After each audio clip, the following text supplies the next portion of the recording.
Tem coisas que a gente carrega por décadas inteiras, sem contar pra ninguém. Não porque tenha vergonha, não porque tenha medo do que as pessoas vão pensar, mas porque sabe que qualquer palavra que sair da boca vai parecer menos do que o que de fato aconteceu. Eu fiquei 47 anos assim. 47 anos dormindo com aquilo dentro de mim, acordando às vezes no meio da madrugada com o cheiro daquele corredor na memória.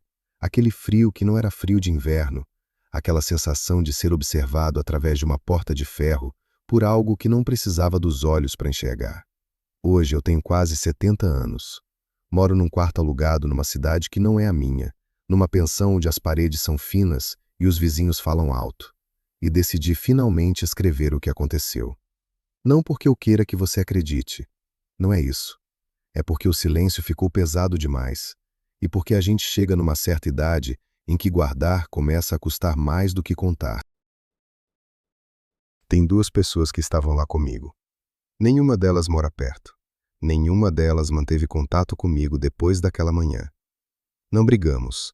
Não nos afastamos por mágoa. A gente simplesmente se separou naquele dia e nunca mais voltou ao assunto, como se houvesse um acordo tácito entre nós três de que algumas coisas perdem o sentido quando colocadas em palavras. Eu respeito isso. Mas eu não consigo mais respeitar o meu próprio silêncio. Então vou contar do jeito que me lembro, sem enfeite, sem drama desnecessário. O que aconteceu já é dramático o suficiente por conta própria. O nome do lugar era Clínica de Custódia Pinel, uma estrutura antiga num terreno isolado a uns 12 quilômetros da cidade mais próxima. Não era um hospital comum. Era uma instituição para pacientes considerados de altíssima periculosidade, os que o sistema regular não sabia mais o que fazer. Eu tinha 27 anos quando fui contratado como vigia noturno. Precisava de emprego. Aceitei sem pensar muito. O salário era melhor do que qualquer coisa que eu tinha encontrado até então. E na época, isso era o suficiente para qualquer questionamento ir embora. Eu não sabia, quando assinei o contrato, que a ala onde eu ia trabalhar tinha tido 4 funcionários pedindo demissão nos 2 meses anteriores, todos sem dar explicação. O supervisor que me contratou não mencionou isso. Mencionou a rotina, o uniforme, os horários, onde ficava o banheiro dos funcionários. Não mencionou a ala C. Amigos, se essa história está te prendendo desde o começo, deixa o like e se inscreve no canal. Tem muito mais por vir e você não vai querer perder o que vem a seguir. Deixa eu te contar como eu soube pela primeira vez que aquele lugar era diferente de tudo que eu tinha imaginado. Não foi na primeira semana. Não foi quando me mostraram a ala, com as portas de ferro duplas e as trancas externas, e o corredor sem janelas que ficava sempre uns 2 ou 3 graus mais frio do que o resto da clínica. Não foi quando conheci a dona Margarida, a enfermeira-chefe do turno noturno, uma mulher de meia idade com cabelo preso tão forte que parecia que a cabeça dela nunca relaxava, que comandava aquele corredor como se fosse uma linha de produção, eficiente, direta, sem espaço para conversa desnecessária.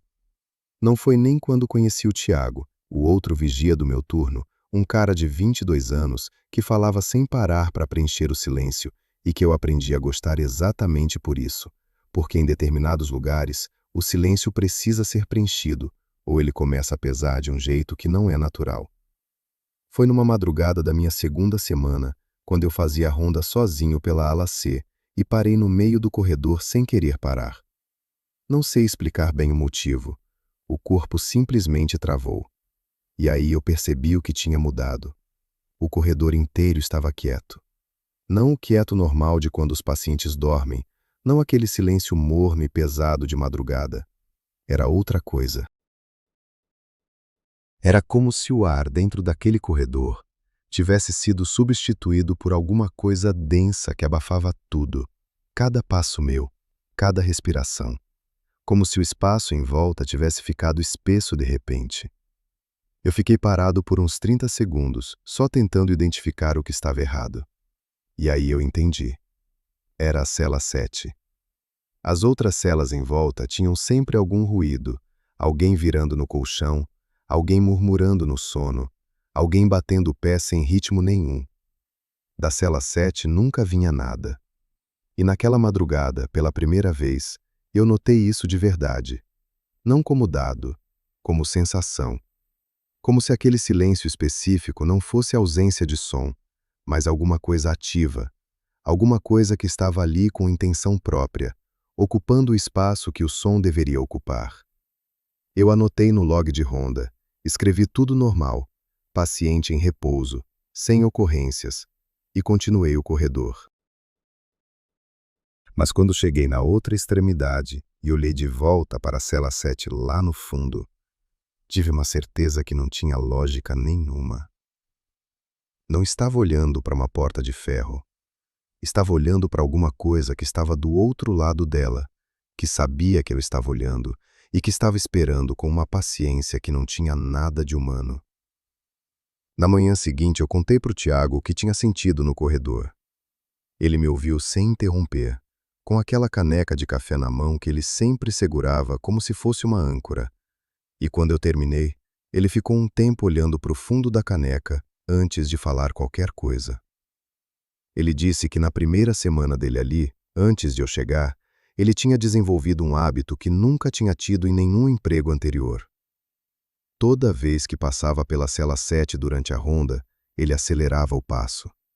Não corria, não era isso. Só andava um pouco mais rápido naquele trecho específico do corredor, como se o corpo tivesse tomado uma decisão que a cabeça ainda não tinha processado. Ele disse isso com um sorriso meio sem graça, como quem conta uma coisa boba. Mas nenhum dos dois achou graça. A dona Margarida estava na sala de registros quando a gente voltou para o posto. Ela não participou da conversa, nem olhou para cima quando a gente entrou. Continuou escrevendo no prontuário com aquela letra miúda e inclinada que eu aprendi a reconhecer de longe. Mas quando eu passei pela porta, ela disse sem levantar os olhos, como quem comenta o tempo, que era melhor a gente não criar o hábito de discutir a cela 7 em voz alta dentro da ala. Eu perguntei por quê. Ela continuou escrevendo. Disse que era uma preferência pessoal dela, que em certos lugares, dar nome às coisas em voz alta funcionava como um tipo de convite. Ela não explicou mais do que isso, e o jeito como ela falou deixou claro que não ia explicar. Eu fiquei pensando nessa frase por dias. Dar nome às coisas funciona como um convite. Eu não entendia direito o que ela queria dizer, mas eu sentia, de um jeito que não passava pelo raciocínio, que ela tinha razão. Que aquele corredor tinha uma qualidade específica que tornava as palavras pesadas de um jeito diferente do normal. Como se o ar ali dentro guardasse o que fosse dito e fizesse alguma coisa com isso que a gente não conseguia acompanhar. A rotina da ala C era assim. Das 9 da noite às 6 da manhã, eu e o Tiago nos revezávamos nas rondas, uma a cada hora, enquanto o outro ficava no posto de registro perto da entrada para manter o log atualizado. A dona Margarida fazia as verificações formais da meia-noite e das 4 da manhã. O médico responsável, o Dr. Renato, aparecia só de manhã, nunca à noite. A ala tinha 12 celas, mas só 5 estavam ocupadas naquele período. Os outros pacientes geravam barulho suficiente para preencher o corredor inteiro. Um deles rezava em voz baixa, de forma contínua, como uma rádio que nunca desligava. Outro batia um padrão rítmico na porta nas madrugadas, sempre o mesmo compasso, 3 batidas curtas e uma longa. Um terceiro, às vezes, gritava o nome de uma pessoa que nunca tinha sido visitante da clínica. Um nome de mulher que nenhum funcionário conseguiu identificar. Da cela 7 nunca vinha nada. E eu aprendi, naquelas primeiras semanas, que o silêncio tem texturas diferentes. O silêncio de alguém dormindo é morno, tem peso, tem ritmo de respiração mesmo quando você não escuta a respiração de fato. O silêncio de um corredor vazio às 3 da manhã é frio e plano. Mas o silêncio que vinha da cela 7 era diferente dos dois. Era um silêncio que parecia estar prestando atenção. Foi no 12º dia que o novo paciente chegou. Eu não estava de plantão naquela noite. Foi o Tiago quem recebeu. Ele me contou no dia seguinte com uma voz que tentava soar casual e não conseguia. Disse que a viatura chegou perto das 11 da noite. 2 homens trouxeram o paciente numa cadeira de rodas, não porque ele não pudesse andar. O Tiago foi claro nisso, mas porque ele simplesmente não estava andando. Não estava olhando para nada em particular. Estava com os olhos abertos e a expressão vazia de alguém que tinha desconectado de alguma coisa que a gente não conseguia ver. Os 2 homens que trouxeram ele assinaram o que precisava ser assinado, entregaram uma pasta fina com documentação incompleta e foram embora sem tomar café, sem fazer pergunta, sem olhar para trás uma vez sequer. O Tiago disse que achou estranho que os 2 homens, na hora de sair, andaram até o carro mais rápido do que o necessário. Não correram, mas andaram mais rápido do que o necessário. A pasta tinha o básico. Paciente do sexo masculino, 33 anos. Nome mantido em sigilo por determinação de um processo judicial que não estava detalhado nos documentos. Ocupação anterior, professor de ensino médio. Histórico médico sem nada relevante até cerca de 2 meses antes da internação, quando o médico que assinou a transferência tinha anotado à mão na última página uma frase que o Tiago leu para mim 2 vezes porque achou que tinha entendido errado. A frase dizia: alterações físicas progressivas sem causa orgânica identificada. Nenhum detalhe adicional. Nenhuma especificação do que eram essas alterações. Só aquela frase, sozinha no final da página, como se o médico que a escreveu tivesse chegado até ali e não soubesse como continuar. O paciente foi colocado na cela 7. A cela que já estava vazia havia mais tempo do que qualquer outra. A cela que ficava no fundo do corredor, a segunda a partir da parede do fundo, com a janela de inspeção que emperrava um pouco na hora de abrir e que eu já tinha aprendido a empurrar com a palma da mão no canto esquerdo. Naquela noite, o Tiago fez a ronda das 11 e anotou que o paciente estava deitado no colchão virado para a parede, sem movimentação. Fez a ronda das 12 e anotou a mesma coisa. Às 2 da manhã, quando foi fazer a terceira ronda, ele me contou que parou em frente à cela 7 por um tempo que não soube precisar, com a mão já levantada para abrir a janela de inspeção, e que alguma coisa nele resistiu. Uma resistência sem nome, sem motivo claro, sem nenhuma lógica que ele pudesse explicar depois. Ele ficou parado ali por um tempo, a mão no ar, e então anotou no log sem abrir a janela e voltou para o posto. Era a primeira vez em 4 meses de trabalho que ele tinha pulado uma verificação. Ele me contou isso com um ar de quem está confessando alguma coisa, e eu entendi exatamente o que ele estava sentindo, porque eu já tinha sentido a mesma coisa naquela madrugada 2 dias antes, parado no meio do corredor sem conseguir me mover. Aquele lugar fazia isso. Chegava antes da razão e instalava uma certeza no corpo que a cabeça não conseguia questionar. Na primeira semana depois que o paciente chegou, a cela 7 ficou completamente quieta, e todos nós fingimos que isso era normal. Era o tipo de coisa que a gente não combinava em fazer, simplesmente acontecia, como quando um grupo de pessoas decide sem discutir que determinado assunto não vai ser levantado à mesa. O paciente comia o que era colocado pelo vão da porta, o prato voltava vazio, e nas verificações ele estava sempre deitado de costas para a janela, imóvel, numa posição que podia ser sono ou podia ser outra coisa que a gente não tinha nome ainda. Os outros 4 pacientes da ala continuavam com suas próprias rotinas. O que rezava continuava rezando. O que batia na porta continuava batendo. O que gritava o nome da mulher continuava gritando. A cela 7 ficava quieta no meio de tudo isso, como uma pedra no fundo de um rio, e o barulho ao redor passava por ela sem entrar. O Tiago foi o primeiro a falar sobre isso de forma direta. Foi na 5ª noite depois da chegada do paciente, durante uma das pausas no posto, quando ele colocou a caneca na mesa e disse, sem olhar para mim, que tinha passado a semana toda esperando alguma coisa, e que a coisa não vinha, e que de algum jeito isso era mais perturbador do que se viesse. Eu entendi exatamente o que ele queria dizer. Tem uma diferença entre uma ameaça que se manifesta e uma ameaça que fica parada esperando o momento certo. A segunda é mais difícil de lidar porque a cabeça não consegue processar, Não tem nada concreto para analisar. Não tem resposta possível. Só tem a espera do outro lado que é maior e mais paciente do que a sua. A dona Margarida estava no corredor fazendo anotações quando o Tiago disse aquilo. Ela não virou. Não parou de escrever. Mas disse, com aquela voz plana que ela usava para tudo, que o Tiago devia continuar fazendo as verificações direitinho e não pular nenhuma. Não foi uma repreensão. Foi mais como um aviso. E o Tiago, que tinha me contado que pulou a verificação na noite da chegada, ficou quieto imediatamente e não voltou no assunto. Eu fiz a verificação das 2 da manhã naquela noite sozinho. O corredor estava com aquele silêncio específico que eu já tinha aprendido a reconhecer. Aquele silêncio que não era ausência, mas presença de outra coisa.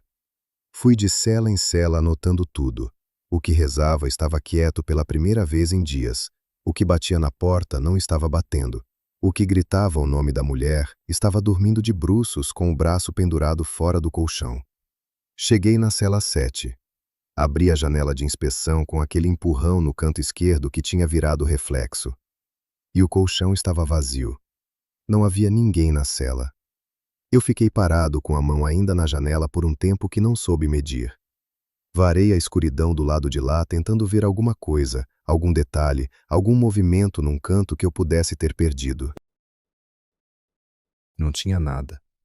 A cela tinha uns 4 metros por 3, não havia lugar para se esconder, o colchão estava no chão sem ninguém em cima, e o piso de concreto ao redor estava vazio. Eu devia ter chamado alguém naquele momento. Devia ter chamado o Tiago, a dona Margarida, qualquer pessoa. O que eu fiz foi ficar parado olhando por mais uns 20 segundos, e então fechar a janela devagar e anotar no log, paciente em repouso, sem ocorrências, e continuar a ronda. Eu não sei explicar por que fiz isso. Ainda hoje não sei.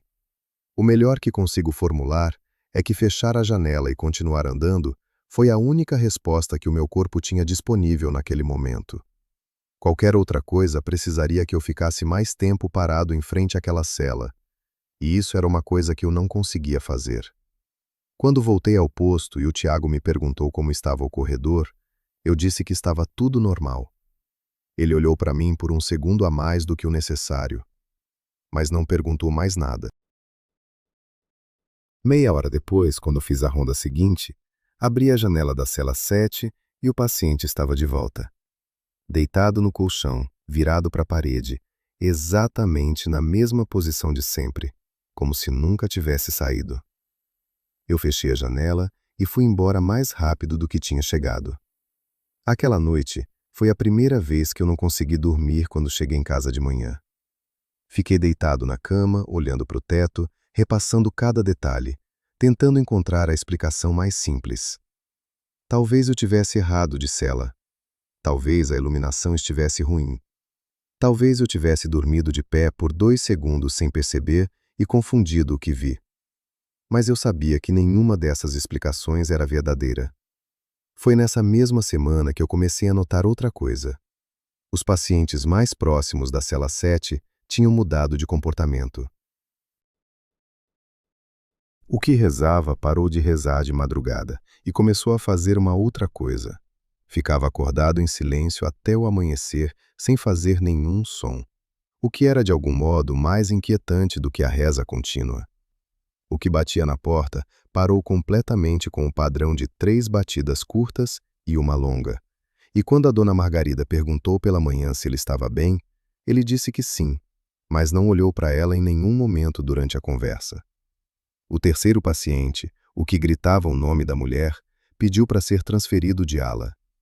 Quando perguntaram o motivo, ele disse que não conseguia mais dormir. Quando perguntaram por quê, ele disse que tinha alguém acordado do lado de fora da cela dele toda a noite, parado, sem fazer nada, só ficando ali. Nenhum funcionário tinha registro de ter ficado parado no corredor em frente à cela dele em nenhum momento. O paciente da cela 7 parou de dormir completamente, e nenhum de nós falou sobre isso por 3 dias inteiros. Não foi combinado. Simplesmente aconteceu que cada um de nós, ao abrir a janela de inspeção em qualquer horário da madrugada, Encontrava ele de pé no centro da cela e anotava no log sem comentar com os outros. Foi só quando eu vi o registro acumulado de uma semana inteira, todas as verificações, todos os horários, todos os turnos, e percebi que em nenhuma delas havia a palavra dormindo, que entendi que não estava sendo o único a anotar e a ficar em silêncio sobre aquilo. De pé no centro, de frente para a porta, braços ao lado do corpo. Essa era a descrição em todas as entradas do log, independente de quem tivesse feito a ronda. Às 11 da noite, de pé. À 1 da manhã, de pé. Às 3, às 4, às 5:30 da manhã, quando o céu lá fora começava a clarear um pouco, de pé. Sempre no mesmo lugar, sempre na mesma posição, como se tivesse sido colocado ali e esquecido. Mas não era a imobilidade de alguém que não pode se mover. Era a imobilidade de alguém que escolheu ficar parado porque tinha algo mais interessante para fazer do que se mexer. Tem uma diferença sutil entre essas duas coisas, e eu aprendi a diferença naquela ala. O Tiago começou a me acompanhar nas rondas sem pedir permissão e sem dar explicação. Simplesmente uma noite ele levantou junto quando eu fui para o corredor e ficou ao meu lado durante toda a verificação. Eu não disse nada. Na noite seguinte ele fez o mesmo. Na noite depois disso, a dona Margarida nos viu passando juntos pela cela 7 e não comentou absolutamente nada, o que me disse que ela tinha chegado à mesma conclusão pelos próprios caminhos dela, que ninguém deveria ficar sozinho naquele trecho do corredor. O problema de andar em dupla era que tornava as coisas mais concretas. Quando você está sozinho e sente alguma coisa, tem uma chance, por menor que seja, de atribuir ao cansaço, ao estresse, à imaginação trabalhando além do necessário. Quando você está ao lado de outra pessoa e os dois sentem a mesma coisa ao mesmo tempo, essa saída fecha. Numa das rondas daquela semana, o Tiago e eu paramos simultaneamente no corredor, sem combinação, a uns 4 metros da cela 7. Os dois paramos ao mesmo tempo, como se tivéssemos pisado em algo que não estava no chão. A gente ficou olhando um para o outro por um segundo, e então olhamos para a porta da cela, e então fomos embora sem abrir a janela de inspeção. Foi a segunda vez que eu pulei uma verificação. Dessa vez, eu não anotei nada de errado no log. Só escrevi sem ocorrências e continuei. Naquela mesma semana, o Dr. Renato convocou uma avaliação formal do paciente. Era protocolo padrão depois de um certo período de internação. Ele precisava fazer as perguntas de orientação, documentar as respostas, fechar o ciclo de análise inicial. Eu e o Tiago ficamos do lado de fora da cela durante o exame. A dona Margarida ficou com a gente no corredor, um pouco mais perto da porta do que o necessário, com o caderno na mão, mas sem escrever nada. O Dr. Renato ficou lá dentro por uns 20 minutos. Quando saiu, o rosto dele estava completamente neutro. Aquela neutralidade profissional que médicos desenvolvem ao longo dos anos para não deixar transparecer nada. Ele foi direto para a sala de registros, abriu o prontuário do paciente e escreveu alguma coisa. Eu passei pela sala mais tarde naquela manhã e o prontuário estava aberto em cima da mesa. Eu li o que ele tinha escrito sem tocá-lo. A frase era: certos parâmetros físicos requerem monitoramento continuado, avaliação de retorno em 15 dias. Era exatamente o tipo de frase que parece dizer alguma coisa e não diz nada. O tipo de frase que um homem escreve quando viu algo que não tem encaixe em nenhuma categoria que ele conhece e precisou transformar em linguagem que coubesse nos formulários. Eu li aquela frase 3 vezes em pé na porta da sala de registros. E então fui embora, porque ficar mais tempo ali me pareceu perigoso de um jeito que não sabia nomear. Mas o que aconteceu durante aqueles 20 minutos dentro da cela, eu só fui entender dias depois. Porque o Tiago tinha ficado mais perto da porta do que eu durante o exame. E numa das pausas do turno seguinte, ele me contou em voz baixa o que tinha ouvido do lado de fora. Disse que o Dr. Renato fazia as perguntas padrão e o paciente respondia. Nome, data, onde estava, coisas assim. O paciente respondia tudo de forma calma e direta. O Tiago disse que do lado de fora, As palavras não chegavam claras o suficiente para entender o conteúdo, mas a voz chegava. E a voz estava errada. Ele ficou um tempo tentando descrever o que queria dizer com errada, e eu percebi que ele estava tendo a mesma dificuldade que eu teria se tentasse fazer o mesmo.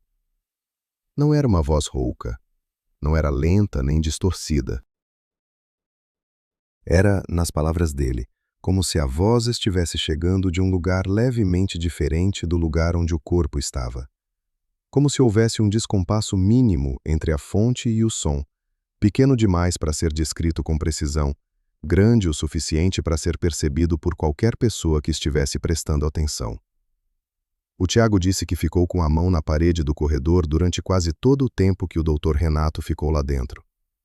Não por suporte físico, só para ter alguma coisa concreta em contato com a mão enquanto ouvia aquela voz do outro lado da porta.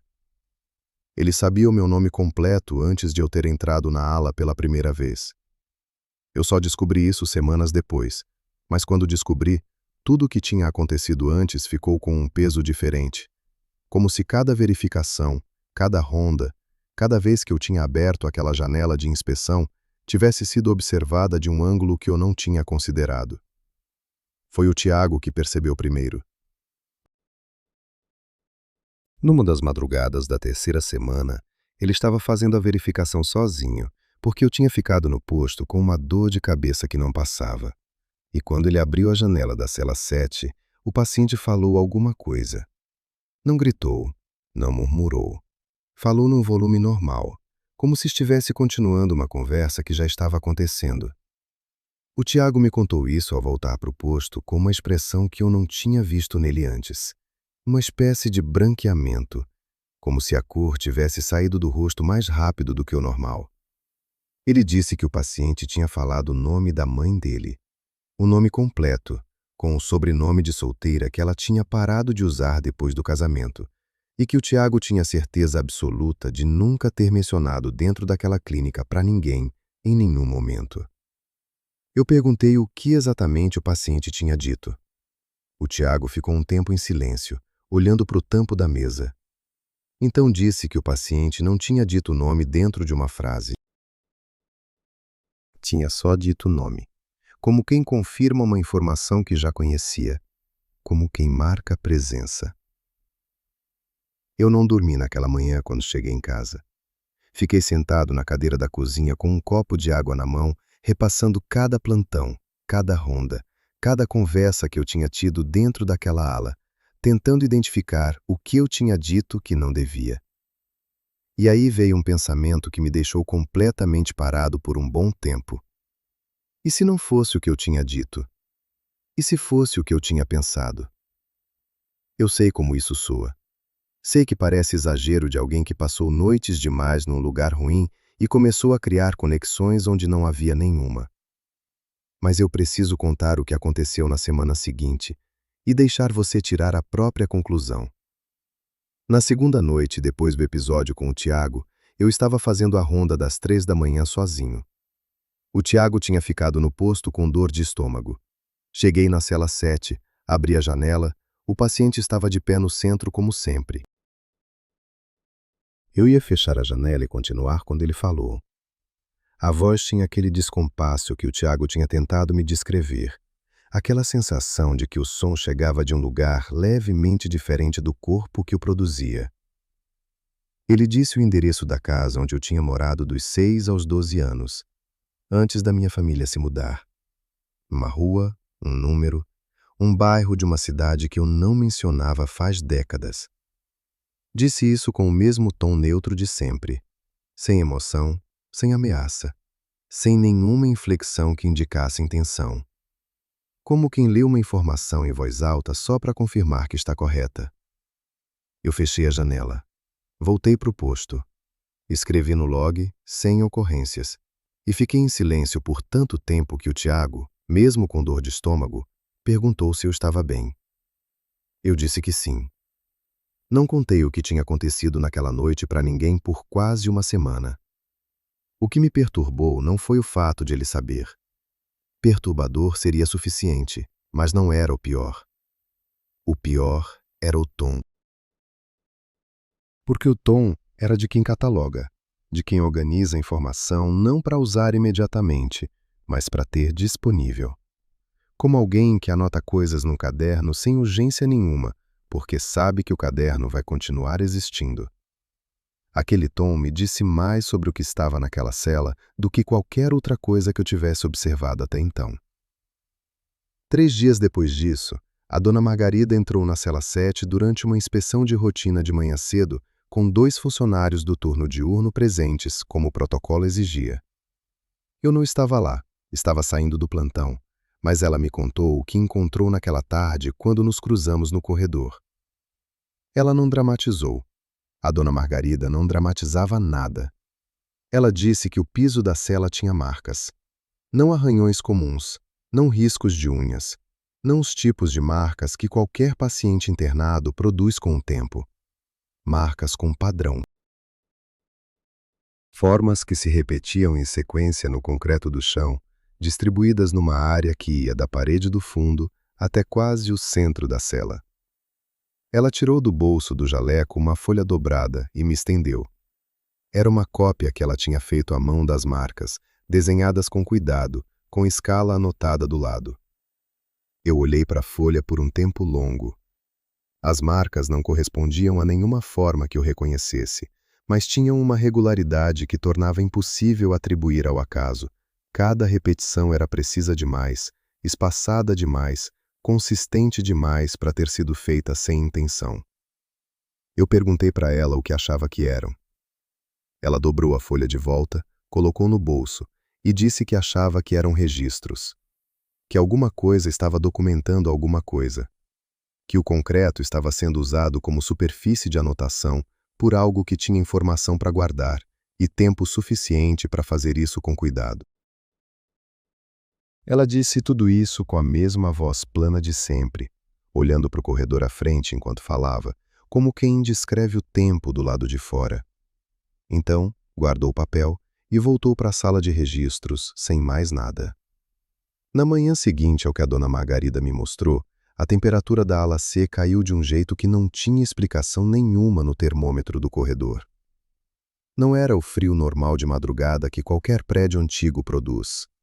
Era um frio que vinha de dentro, como se o ar dentro daquele corredor tivesse perdido algo que ar normal tem, alguma propriedade que a gente não percebe quando está presente, mas sente imediatamente quando some.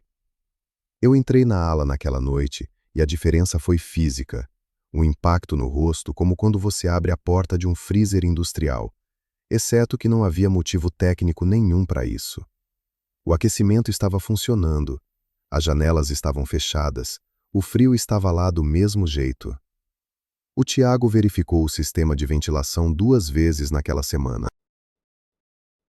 Tudo em ordem, tudo funcionando dentro do normal. A dona Margarida reportou a temperatura ao Dr. Renato por escrito. Ele respondeu que ia solicitar uma avaliação da estrutura. A avaliação nunca foi marcada. O frio continuou.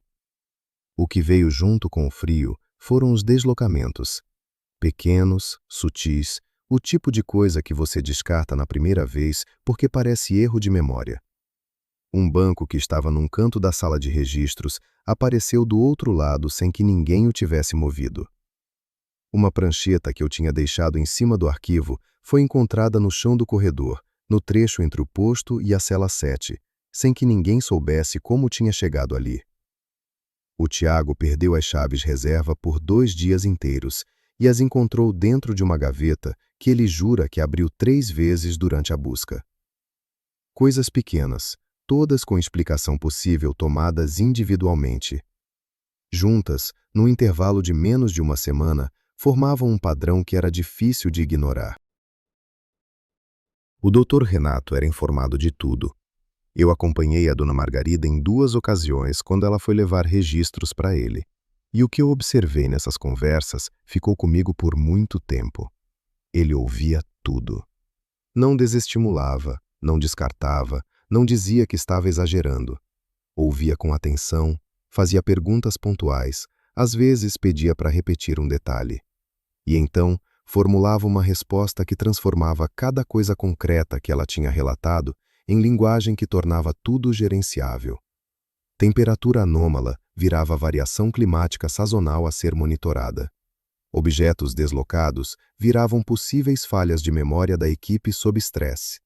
O padrão no chão da cela virava marcas produzidas por atrito repetido do paciente, a ser documentada para avaliação futura. Eu entendi, observando aquilo, que o Dr. Renato não estava sendo desonesto. Ele estava sendo preciso dentro dos limites do que o sistema dele permitia processar. E os limites do sistema dele não tinham espaço para o que estava acontecendo naquela ala. Então ele comprimia a realidade até que ela coubesse no espaço disponível e escrevia nos prontuários a versão comprimida como se fosse a original. É o tipo de coisa que parece covardia de fora, mas de dentro é só um homem tentando continuar funcionando com as ferramentas que tem. O problema é que as ferramentas não eram suficientes, e o que estava na cela 7 não reduzia o tamanho porque alguém precisava que ele fosse menor. Foi nessa mesma semana que o paciente da cela 5 teve a crise. Ele se chamava Benedito, 40 e poucos anos. Estava na ala C por questões que os registros descreviam em linguagem clínica e que na prática significavam que ele era considerado instável e potencialmente perigoso para si e para outros. Mas no dia a dia da ala, o Benedito era previsível. Tinha sua rotina, seus horários, seus padrões de comportamento que a gente já conhecia bem o suficiente para saber quando ele estava mais agitado e quando estava calmo. Naquela madrugada, o Benedito estava calmo. Tinha jantado, tinha ficado quieto e na verificação das 11 estava deitado normalmente. Na verificação da 1 da manhã, quando Tiago abriu a janela da cela 5, o Benedito estava sentado no canto mais distante da cela, encostado nas duas paredes ao mesmo tempo, com os joelhos apertados contra o peito, olhando para a porta. Não para a janela de inspeção, para a porta inteira, como se estivesse esperando que ela abrisse. O Tiago perguntou se estava tudo bem. O Benedito não respondeu. Continuou olhando para a porta com uma expressão que o Tiago descreveu como alguém que acabou de entender alguma coisa que preferia não ter entendido. Chamamos a Dona Margarida. Ela conversou com o Benedito pelo vão da janela por uns 15 minutos. Ele foi respondendo aos poucos, com frases curtas, sem olhar para ela em nenhum momento. O que ele disse, eu soube depois porque a Dona Margarida me contou palavra por palavra, foi que alguma coisa tinha entrado na cela dele durante a noite. Que tinha ficado parada no centro observando ele por um tempo que ele não conseguia estimar. Que não tinha feito nada além de ficar parada, observando, e então tinha saído. Ele disse isso com uma calma que era mais perturbadora do que se tivesse gritado. E então disse que queria ser transferido para outra ala, que não queria ficar mais perto da cela 7, que a cela 7 era onde aquilo morava e que aquilo saía de lá à noite. A Dona Margarida notou tudo. Fechou o caderno. Olhou para o corredor em direção à cela 7 por um segundo que pareceu mais longo do que era. E então foi proposto registrar o incidente com linguagem neutra no prontuário da ala, porque era isso que o sistema exigia, e porque a alternativa era escrever o que o Benedito tinha dito de verdade, e isso era uma porta que nenhum dos três ali tinha certeza de querer abrir por escrito. O Benedito foi transferido para a ala B 2 dias depois do episódio, e o Dr. Renato assinou a transferência sem questionar, o que me disse que ele também tinha chegado em alguma conclusão própria que não estava colocando em papel. A cela 5 ficou vazia. Agora eram 3 celas ocupadas na ala C, mais a cela 7. E o espaço vazio que o Benedito tinha deixado fez o corredor ficar diferente de uma forma que era difícil de nomear, como quando você tira um móvel de um cômodo e o cômodo parece maior, mas também mais exposto, como se as paredes tivessem perdido algo que as protegia. A Dona Margarida convocou uma conversa com o Dr. Renato na manhã seguinte à transferência do Benedito. Eu não estava presente, mas ela me contou tudo naquela tarde, sentada na cadeira do posto, com o caderno fechado no colo, com aquela postura reta que ela mantinha em qualquer circunstância. Ela disse que levou tudo para a mesa, não só o episódio do Benedito, tudo. As marcas no chão da cela, a queda de temperatura sem causa, os objetos deslocados, o padrão de comportamento dos outros pacientes nas semanas anteriores. O que o paciente tinha dito para o Tiago, o que tinha dito para mim, a frequência e a especificidade das informações que ele demonstrava ter sobre os funcionários. Ela organizou tudo em ordem cronológica, apresentou como um relatório e pediu ao Dr. Renato uma decisão concreta: transferência do paciente ou evacuação preventiva da ala. O Dr. Renato ouviu tudo sem interromper. Fez algumas perguntas, pediu para ver as anotações dela sobre as marcas no chão. Ficou olhando para a folha por um tempo. Depois dobrou, devolveu e disse que ia aguardar a avaliação estrutural que já tinha sido solicitada e que um eventual encaminhamento do paciente dependia de autorização do sistema estadual, que levava tempo para ser processada.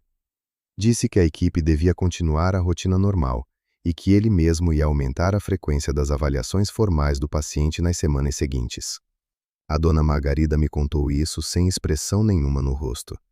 Então abriu o caderno, pegou a caneta e escreveu a objeção formal dela no registro da ala, datada e assinada, descrevendo o que tinha apresentado ao doutor e a resposta que tinha recebido. Ela me mostrou o que tinha escrito antes de fechar o caderno. Perguntou se eu queria assinar também. Eu assinei. Ela não perguntou para o Tiago, e eu entendi que isso era uma proteção deliberada dela, que o Tiago era o mais novo dos três, e ela não queria que aquilo ficasse no registro oficial com o nome dele. Naquela noite eu fiz a ronda mais tenso do que em qualquer outra noite até então. Não porque tivesse acontecido algo diferente, porque nada tinha acontecido, e eu sabia que a calma daquele corredor não era ausência de movimento, era acúmulo. Tinha uma qualidade de pressão naquele ar, como quando o tempo fecha antes de uma chuva pesada e a atmosfera fica carregada de uma forma que você sente na pele antes de ver no céu. 2 noites depois, o limite foi cruzado. Eu não vou descrever o que aconteceu em detalhes, porque não é esse o ponto, e porque parte do que aconteceu naquela madrugada, eu ainda hoje não consigo formatar em palavras que façam sentido completo. O que posso dizer é o seguinte: eram quase 2 da manhã. Eu e o Tiago estávamos fazendo a ronda juntos, como tinha virado nosso hábito. A dona Margarida estava no posto. Passamos pelas celas 1, 2, 3. Anotamos tudo normal. Chegamos no trecho do corredor que ficava entre a cela 3 e a cela 7. O trecho que a gente sempre acelerava o passo sem combinar. E alguma coisa mudou no ar daquele trecho de uma forma tão abrupta e tão física que os dois paramos ao mesmo tempo, como se tivéssemos batido numa parede que não estava lá. Não foi um barulho, não foi um movimento. Foi uma qualidade do espaço que mudou, como se o corredor tivesse ficado menor de repente, sem que as paredes tivessem se movido. Eu olhei para o Tiago. Ele estava olhando para a cela 7 com uma expressão que eu nunca tinha visto em nenhuma pessoa antes, e que eu não quero ter que ver de novo. Não era medo exatamente, era reconhecimento. Era o rosto de alguém que acabou de entender algo que estava tentando não entender faz semanas. O que aconteceu nos segundos seguintes eu prefiro não detalhar. O que importa é que os dois saímos daquele corredor muito mais rápido do que tínhamos entrado, e que quando chegamos ao posto e a dona Margarida olhou para nossa cara, ela não perguntou o que tinha acontecido. Ela ficou em silêncio por uns 2 segundos olhando para nós dois. Depois olhou para o corredor da ala C. Depois pegou o telefone e ligou para o quarto do Dr. Renato na ala residencial da clínica. Ele atendeu depois de muito tempo. Ela disse que precisava que ele viesse agora. Ele perguntou o que tinha acontecido. Ela disse que ia explicar quando ele chegasse e que precisava que ele viesse agora. O jeito como ela disse agora pela segunda vez foi diferente do jeito como ela dizia qualquer coisa normalmente. Não era urgência clínica, não era a voz de plantão que ela usava para as emergências de rotina. Era outra coisa. E o Dr. Renato, que devia ter ouvido essa diferença do outro lado da linha, disse que estava a caminho. Ele chegou em 12 minutos. Olhou para mim, olhou para o Tiago, olhou para a dona Margarida.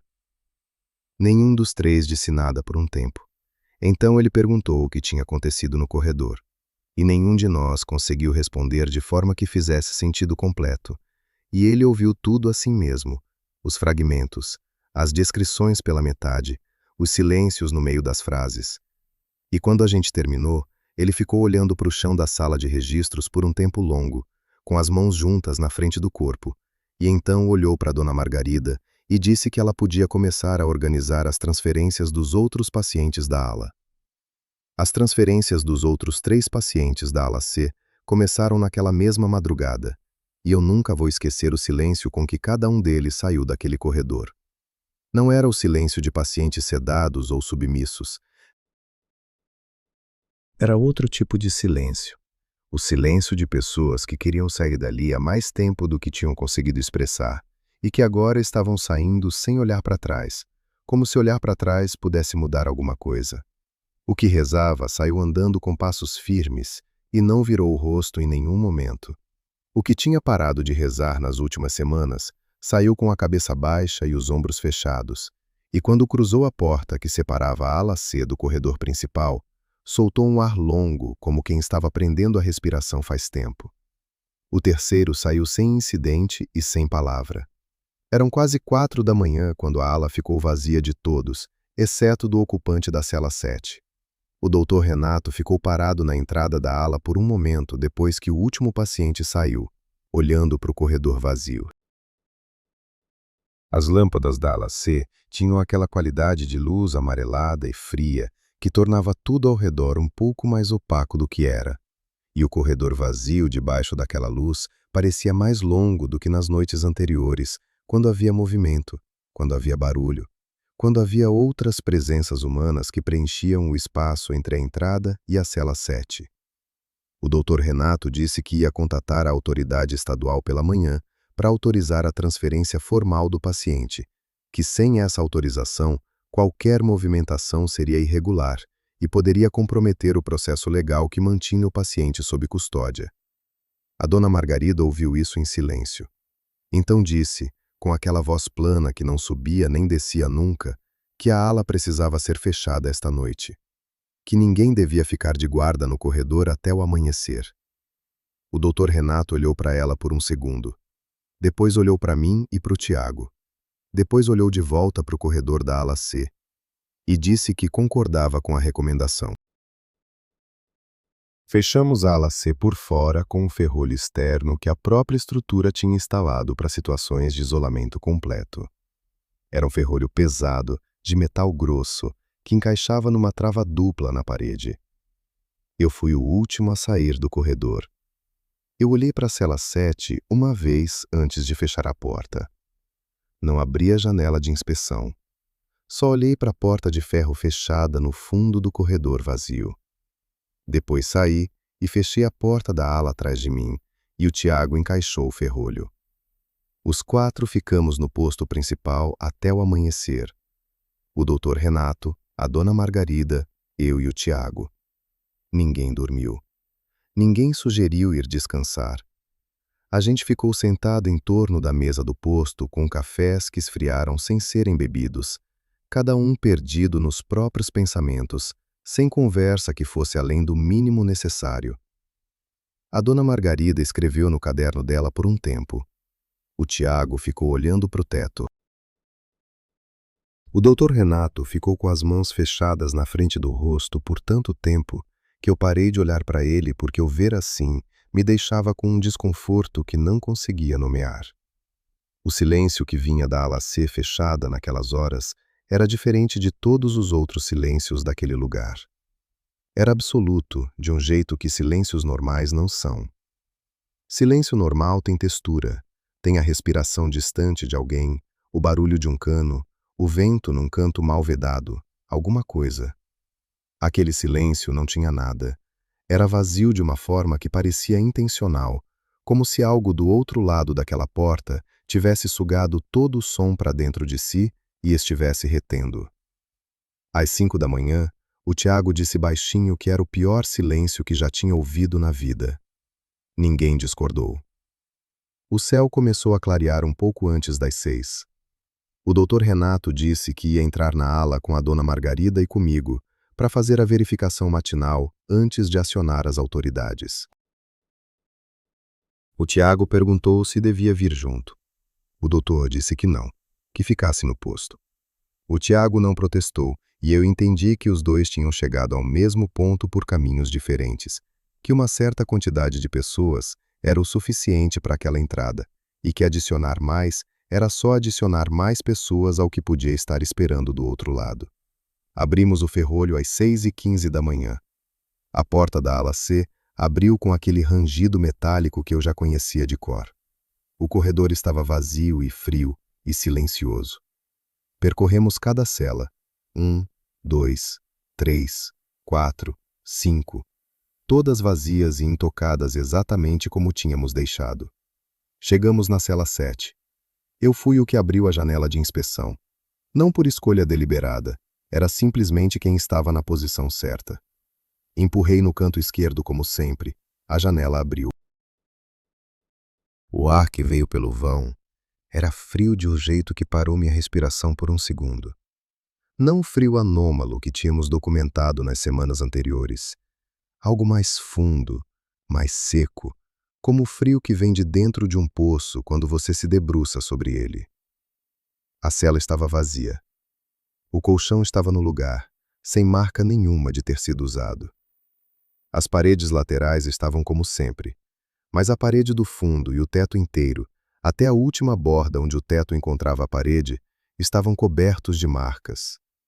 Não riscos aleatórios, os mesmos padrões que a dona Margarida tinha encontrado no chão semanas antes, mas agora em escala maior, mais densos, mais completos, cobrindo cada centímetro de superfície disponível, como se fossem páginas de alguma coisa que foi escrita com cuidado e com tempo, e com uma intenção que a gente não tinha categoria para identificar.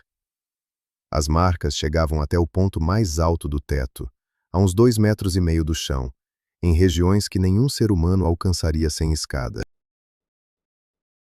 Não havia escada na cela. Nunca havia. O Dr. Renato ficou olhando por um tempo com a mão ainda na parede do corredor, onde tinha pousado quando chegou na cela. Então disse, com voz completamente controlada, que ia ligar para as autoridades agora. A dona Margarida não disse nada. Eu fechei a janela de inspeção devagar. Nenhum dos três abriu a porta da cela. Nós três sabíamos, sem precisar discutir, que aquela porta não devia ser aberta. Nós três saímos da ala C naquela manhã sem falar nada, e o silêncio entre a gente era denso de um jeito diferente do silêncio daquele corredor. Era o silêncio de pessoas que acabaram de ver a mesma coisa e ainda não encontraram o formato certo para processar. O Dr. Renato foi direto para o telefone. A dona Margarida foi para a sala de registros. E eu fui para o posto onde o Tiago estava esperando com aquela expressão de quem passou a noite inteira preparando perguntas e de repente não tinha mais certeza se queria as respostas. Ele me olhou quando eu entrei e eu abalei a cabeça de um lado para o outro. Não como negativa, como confirmação de que era exatamente o que ele estava imaginando. Ele ficou em silêncio por um tempo. Depois disse baixinho que ia pegar o casaco dele no armário dos funcionários. Saiu. Demorou mais do que o necessário para pegar um casaco. Quando voltou, tinha o casaco no braço e uma expressão que dizia que já tinha tomado uma decisão que eu estava prestes a tomar também. As autoridades chegaram no meio da manhã. 2 homens com roupas formais que fizeram perguntas, inspecionaram a ala, fotografaram a cela 7 pelo vão da janela de inspeção sem abrir a porta e foram embora depois de menos de 2 horas. O relatório que produziram, o que eu soube tempo depois por um contato que ainda trabalhava na clínica, descrevia o desaparecimento do paciente como fuga por meios ainda sob investigação. Nenhuma conclusão foi publicada. Nenhum follow-up foi feito que eu tenha conseguido rastrear. Naquela mesma tarde, a dona Margarida entrou na sala do Dr. Renato com uma folha de papel e saiu alguns minutos depois sem a folha. Era a carta de desligamento dela. Eu soube disso sem precisar perguntar. Eu e o Tiago não voltamos para o turno seguinte. Não avisamos, não pedimos demissão formalmente, simplesmente não voltamos. O Dr. Renato não ligou, não mandou o recado. Eu acho que ele entendia, e acho que o entendimento dele era a confirmação final de que o que tínhamos vivido naquelas semanas era real o suficiente para justificar qualquer saída sem explicação. Na manhã em que saímos, os três caminhamos juntos pelo acesso que levava até a estrada principal. Era uma caminhada longa, uns 40 minutos, por uma estrada de chão que ficava enlameada quando chovia, e tinha chovido na noite anterior. Caminhamos em silêncio a maior parte do tempo, os três juntos, sem pressa, mas sem parar. Perto da bifurcação onde os caminhos se separavam, o Tiago reduziu o passo e disse, sem olhar para nenhum dos dois, que queria saber o que a gente achava que era aquilo. O que estava naquela cela. O que tinha entrado e saído daquele lugar como se paredes não existissem. A dona Margarida ficou andando por mais uns 3 ou 4 passos depois que ele terminou de falar. Então parou. Ficou olhando para frente, para a estrada de terra que seguia em linha reta até a rodovia principal. E disse uma palavra só. Disse, antigo. Não elaborou, não voltou atrás. Começou a andar de novo como se tivesse dito tudo o que havia para dizer. Porque tinha. O Tiago não perguntou mais nada. Eu também não. Chegamos na bifurcação, ela foi por um lado, ele pelo outro. Eu fiquei parado na encruzilhada por uns segundos olhando nas duas direções em que eles tinham desaparecido. E então peguei o primeiro transporte que passou no sentido contrário da clínica. Não voltei a falar com nenhum dos dois depois daquele dia. Não por mágoa, não por distância emocional, mas porque havia um tipo de compreensão entre nós três que era mais honesta do que qualquer conversa que pudéssemos ter tido. O que vivemos naquela ala não ia ficar menor com repetição. Ia ficar maior. E nenhum dos três precisava disso. Agora, décadas depois, sentado nesse quarto de pensão com a janela dando para uma rua que nunca para completamente, eu encontrei alguma coisa que não planejava encontrar. Comecei a pesquisar a história do terreno onde a clínica funcionava, movido por uma curiosidade que apareceu tarde demais para ser útil, mas cedo o suficiente para me tirar o sono algumas noites. E o que encontrei em registros antigos, documentos de décadas antes da clínica existir, antes de qualquer estrutura ter sido construída naquele terreno, foi o seguinte. Relatos de trabalhadores rurais e viajantes descrevendo uma figura que ficava parada à distância, observando sem reagir a ser observada. Marcas em superfícies de madeira e pedra, em alturas que não correspondiam a nenhuma pessoa de tamanho normal. A mesma sensação de ser catalogado, de ser visto por algo que não precisava dos olhos para enxergar. Os relatos mais antigos que encontrei vinham de mais de 100 anos antes da internação do paciente que eu conheci. Os mais recentes eram de alguns anos atrás, décadas depois do terreno ter sido demolido e limpo. O intervalo entre os registros variava, às vezes 15 anos, às vezes 20, às vezes um pouco mais, mas o intervalo existia. Era consistente o suficiente para não ser acaso e irregular o suficiente para não ser previsível. Aquilo não sumiu quando a clínica fechou, não sumiu quando o prédio foi demolido. Continua aparecendo, de tempos em tempos, naquela mesma área, deixando os mesmos tipos de marca, sendo descrito com as mesmas palavras por pessoas que nunca se conheceram. A palavra que a Dona Margarida disse naquela estrada de terra faz sentido completo para mim agora, de um jeito que não fazia naquele momento. Antigo. Não como descrição de idade, mas como categoria de existência.